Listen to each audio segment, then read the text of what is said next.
Morning, Donnie Walker here. It's hump day, Wednesday. So I've just ported a 462 MS M-Tronic version. You can also get an adjustable carb version, but in Canada here we don't have them. Some places do though, around the world. So I just want to show you some features on this that I like and some stuff that I don't like. Overall, the ones that I've done up for guys on the coast here, they really love them. They say it's one of the best saws they've ever ran. It's a lot smoother than the old version 461 or 460. And filtration is really good on it. And yeah, a lot smoother on your hands, which is good. So on these saws, you have an air injection like Husqvarna, which is cool. That keeps the air filter cleaner and gives it a little more power as well. So on this M-Tronic version, you know, it's got the nice heavy-duty filter. I don't see no reason why you really need to change these. Just keep them clean and replace them if they get holes in them. The ones that I've worked on that were used a bit, I've never really seen much material getting past it into your throat of your carburetor, which is good.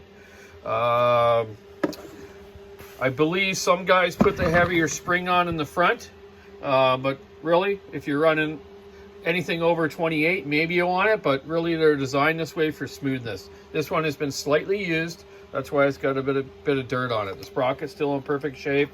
I bet you this thing hasn't even cut a cord of wood. So yeah, one thing I don't like is the bar plate, super thin, just like the 500. So it's good to change those to the 461 one or an 066 one, which is about 3 times the thickness. On the inner dog here, you look above the screw dog here, there's another screw right there. It's good to check that one once in a while because that's how you tighten the mount up against the saw. So it's starting to feel a little bit noodly and wobbly. Check that screw out. One thing you got to watch as well is when you take the exhaust off, the bolts for the exhaust actually go into kind of a spot in the cylinder there where you see the threads are exposed. So you get a bunch of dirt and grime on them when they're used. They're kind of hard to get out, so you got to watch you don't strip them. Don't run them out real hard with an impact because you could strip the screw or even break it off in there. Then you're really messed up. So yeah, it's kind of a weird system. But yeah, overall, these come in a heated version, which is cool because we know the 500 saw is not heated, which is kind of a bummer. Just yesterday at Walker Saw Shop, a good friend of mine, Brian McKenzie, was there. And he's like, why can't we get the 500 heated? I heard they're heated in half wrap. Yeah, which they are in half wrap in Europe, but we don't have them here in North America, which is a bummer. They should supply it, man, because obviously here on the west coast of Canada is the most demand in big wood and cold weather.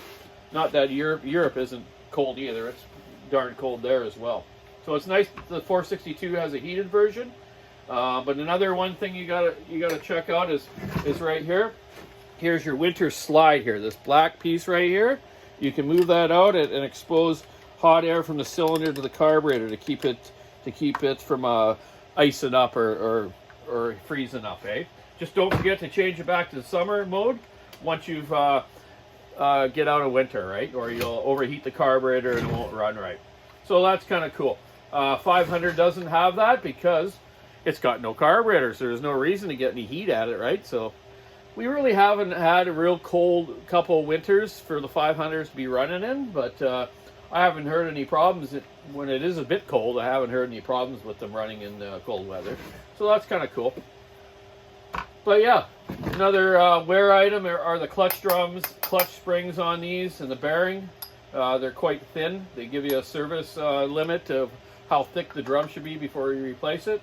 But normally the hard surfacing where the bearing rides on the clutch drum will wear real quick before the drum really is right wore out. And you can tell that by taking the bearing out and just feeling if it's not smooth in there, obviously the bearing has wore that part of it out, so you need to change your clutch drum. Yeah, other than that, they've been pretty darn good. I've had one with a top snap here at the top hood kind of wreck. Had to replace the crankcase because you can't replace these things. But other than that, great saw, man. Just did one for a friend of mine last week. And I got a few buddies that are running them. Yeah, nice saw. So Stihl's done a great job of getting their anti-vibe system better on these.